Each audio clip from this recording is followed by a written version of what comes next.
Yeah, it's just how that translates over.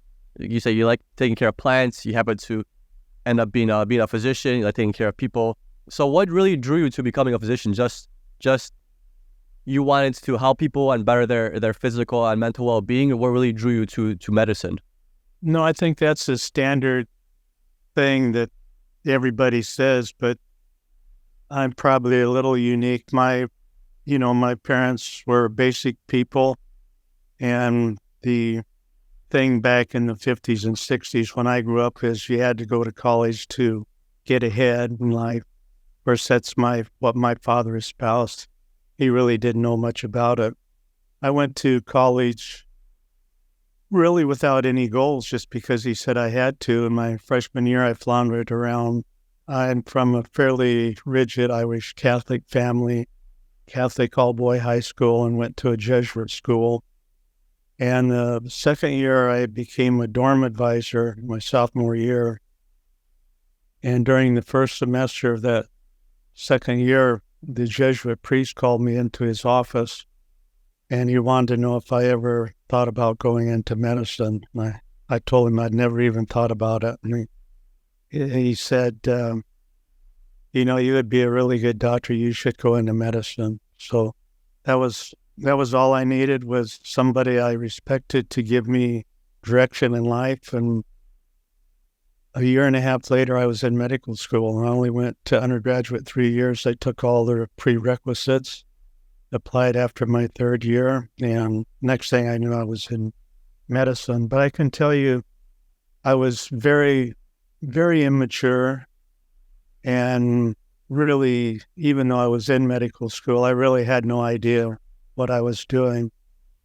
And when you're at that time, medical school was really, really competitive. And, it's all, not that it's not competitive now, but it was all males, and they'd cut your arm off for competition, which is eventually what we're going to talk about today. But it was a very different environment than it is now. The words would be posted after a test, so you knew who was number one, where you stood for in class, and what you had to do to try and match what they were doing.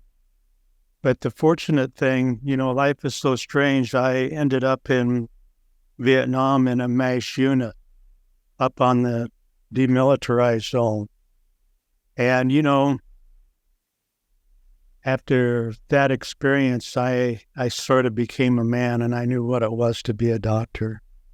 Well, from that point on, I excelled as a physician. I knew how to save lives. I knew how to treat sick people. There wasn't anything I was afraid of. And so when I came back to the States, I had a really easy time because of that particular experience, which I would have never had, and I never would have had direction.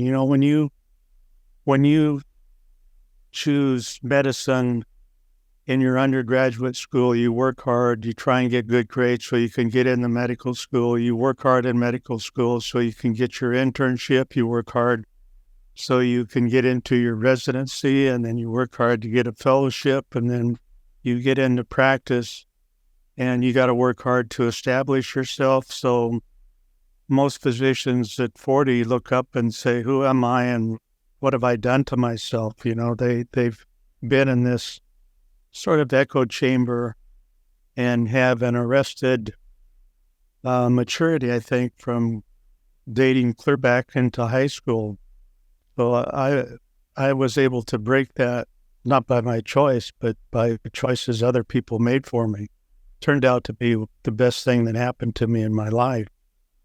Yeah, medicine is interesting because, like you said, the majority of the first part of, you could say, your life you spent in school, in books, in the hospitals, doing clinicals, patients, all that kind of stuff. So I feel like lots of times when I speak to physicians, sometimes I ask them, hey, would you change anything? Would you want to go back to be a doctor, or would you change fields? A lot of them usually tell me that they spent a big portion of their life in school, and their life started like after the age of like 30 or after the age of 35 and 40, because they just spent that majority of their life in with books in the medical field. So it's a really big devotion because you spent a lot of your time in school, and then once you graduate, once you finish, you get your residencies, all that kind of stuff.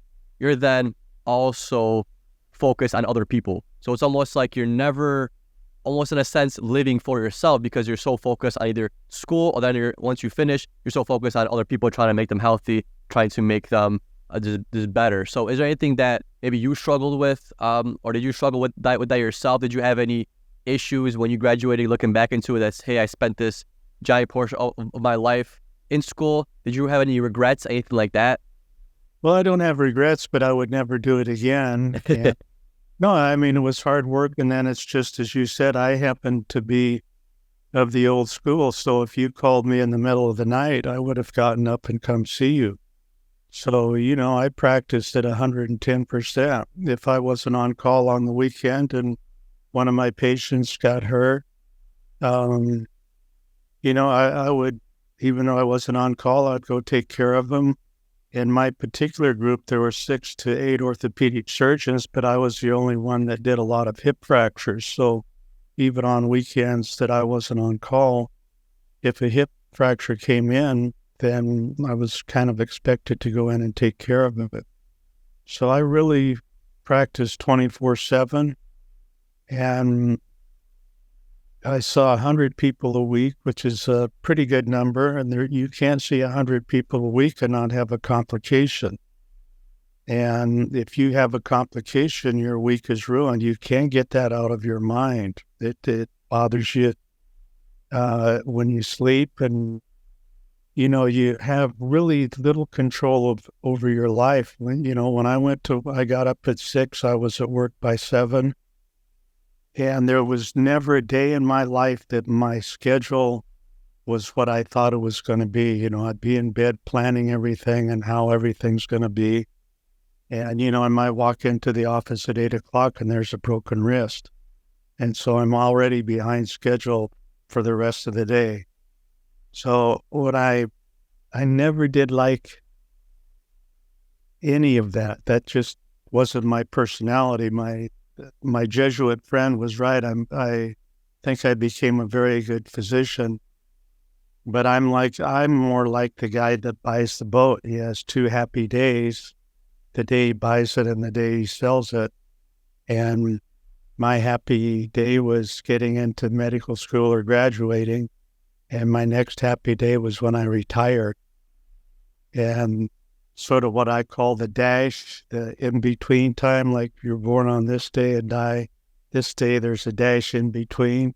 That was my medical experience, was quite a long dash. But did I enjoy it? Yes, I enjoyed it, but thanks, but no thanks.